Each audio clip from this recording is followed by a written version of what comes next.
قرآن کریم احادیث مبارکہ اور اقوال السلف سے معلوم ہوتا ہے کہ 36 اوقات و مقامات ایسے ہیں جن میں اس وظیفے کو پڑھنا مستحب، باعث اجر و ثواب اور ہر قسم کی خیر و برکت کا سبب و ذریعہ ہے۔ نمبر 1، روزانہ 100 مرتبہ پڑھنا۔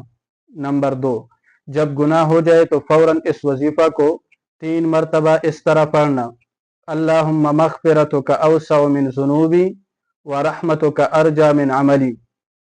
نمبر 3، مجلس میں بیٹھنے سے پہلے یا مجلس میں پڑھنا۔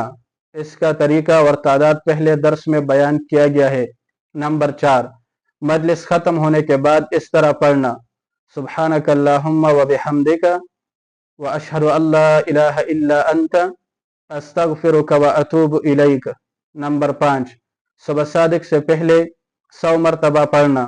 نمبر 6، سونے سے پہلے کم از کم 3 مرتبہ اس طرح پڑھنا: استغفر اللہ الذی لا الہ الا هو الحی القیوم واتوب الیہ۔ نمبر 7، بیت الخلاء سے نکلنے کے بعد اس طرح پڑھنا: غفرانک۔ نمبر 8، وضو کے شروع یا درمیان میں اس طرح پڑھنا: اللہم اغفر لی ذنبی۔ نمبر 9، وضو کرنے کے بعد اس طرح پڑھنا: اللہم اجعلنی من التوابین۔ نمبر 10، سورج ڈوبنے کے وقت اس طرح پڑھنا: اللہم ھذا اقبال لیلک وادبار نہارک واصوات دعاتک فاغفر لی۔ نمبر 11، مسجد میں داخل ہونے کے وقت اس طرح پڑھنا: پہلے درود شریف اور پھر اللہم اغفر لی وافتح لی ابواب رحمتک۔